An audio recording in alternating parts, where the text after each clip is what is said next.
আসসালামু আলাইকুম গ্রামবাসী। প্রবাসে মাটি আসছি পর থেকেই মানে ভালো লাগতেছে না, বুঝছেন? মানে কি যে হারায় যাচ্ছি, বুঝছেন? কি জানি বাংলাদেশ রাইখে আসছি, বুঝছেন?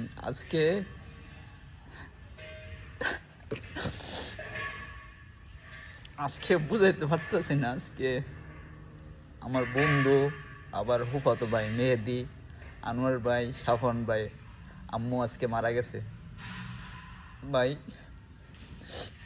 আপন মানুষগুলো মারা দিতেছে, কিন্তু জানাজারটা দিতে শেষ দাফন কাপড়টা করতে পারতেছি না।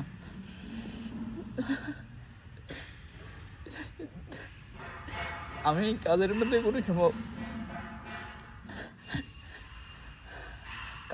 কোনো সময় মোবাইল ধরি না ভাই। আজকে কি জানি মনটা ছটফট করতেছে, মোবাইলটা ধরছি, এই মুহূর্তে দেখতেছি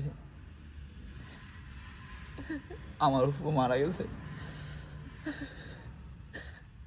ভাই, এত খারাপ লাগতেছে বলার বাহিরে। নিজের কইয়া আসলাম ভাই, নিজের আপন মানুষগুলো মারা দিতেছে, শেষ নিঃশ্বাস, শেষ দাফন কাফনটা করতে পারতেছি না। হাই রে প্রবাস জীবন।